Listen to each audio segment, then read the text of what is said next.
अस्सलाम वालेकुम। आज जो हम पढ़ेंगे वो है लाइंस और एंगल्स।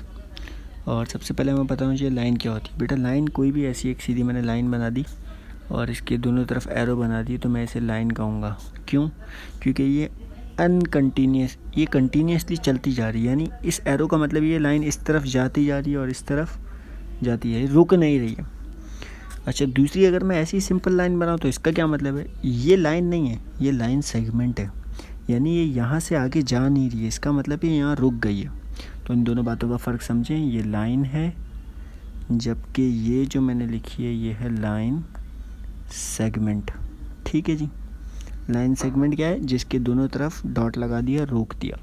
फिर एक होती है रे। रे क्या होती है? जिसके एक तरफ तो मैंने स्टार्टिंग पॉइंट बनाया लेकिन दूसरी तरफ वो चलती जा रही है, इसे हम कहते हैं रे। तो रे कोई भी ऐसी लाइन जिसके एक तरफ तो स्टॉप लगा हुआ है, इनिशियल पॉइंट है, लेकिन दूसरी तरफ वो चलती जा रही है। अभी कैसी भी हो सकती है, इसको मैं ऐसे भी बना सकता था, किसी भी तरह बना सकता था। ठीक है जी। अब हम पढ़ते हैं एंगल्स के बारे में। एंगल्स क्या?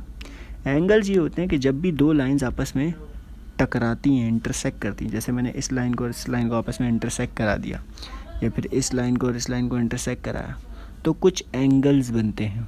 कुछ एंगल्स बनते हैं। जैसे इस लाइन में मुझे 4 एंगल्स बनते हुए दिख रहे हैं। एक ये एंगल है, एक ये एंगल है, एक ये एंगल है और एक ये एंगल। कोई 4 एंगल मुझे दिख रहे हैं। इसी तरह इस पे आ जाते हैं, इस पे मुझे 4 एंगल दिख रहे हैं। एक ये एंगल है, एक ये एंगल है, एक ये एंगल है, एक ये एंगल है। देख रहे हैं, इन लाइनों में मुझे 4 एंगल दिख रहे हैं। अच्छा, इसको ज़रा सिंपल करते हैं। फ़र्ज़ करें ये एक लाइन है, ये एक लाइन है, दूसरी ये एक लाइन है। इन दोनों के बीच में ये एक एंगल बन रहा है। इसी तरह फ़र्ज़ करें ये एक लाइन है, ये एक लाइन है, इन दोनों के बीच में ये एक एंगल बन रहा है। तो ये हो गई एक एंगल्स की सिंपल डेफिनेशन।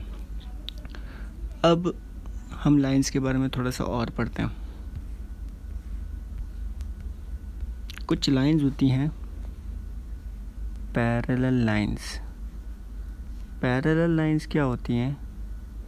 ऐसी दो लाइंस जो आपस में आगे जाके ना टकराएं।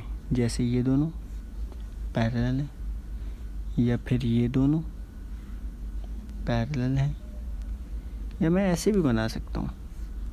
ये तीनों pair of lines parallel lines. क्यों? क्योंकि आगे जाके टकराएंगी नहीं। अच्छा, इसी तरह कुछ लाइंस पैरेलल लाइंस नहीं होती, इंटरसेक्टिंग लाइंस होती, जो यहाँ बनाई मैंने। ये जो मैंने लाइंस बनाई ये सारी क्या हैं? Intersecting lines. ठीक है जी। नीचे जो मैंने बनाई वो पैरेलल लाइंस, और ये जो लाइंस मैंने बनाई थी ये थी इंटरसेक्टिंग लाइंस। ठीक है। अब कभी ऐसा होता है कि इस इंटरसेक्टिंग लाइन को कोई दूसरी इन पैरेलल लाइंस को कोई एक लाइन कट करके चली जाती है। जैसे ये लाइन कट करके चली गई।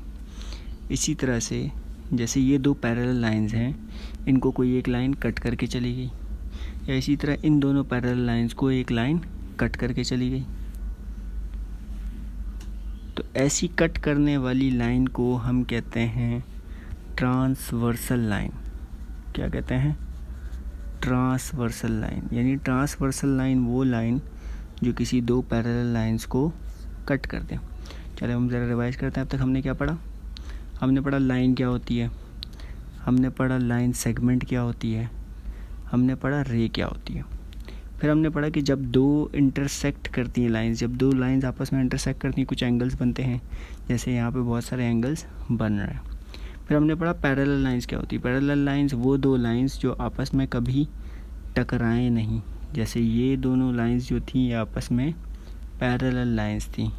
ये दोनों लाइंस आपस में पैरेलल लाइंस, क्योंकि आगे जाके टकराएंगी नहीं, हमें दिख रहा है ये दोनों ऐसी आगे चलती रहेंगी। ठीक है जी। फिर हमने पढ़ा ट्रांसवर्सल लाइन क्या है। इन दो पैरेलल लाइंस को जो भी तीसरी लाइन काटेगी वो ट्रांसवर्सल कहलाएगी। ठीक है जी। चलें, अब इसके बारे में कुछ प्रॉपर्टीज़ हम पढ़ेंगे, लेकिन वो इंशाल्लाह अगली वीडियो में। प्रॉपर्टीज़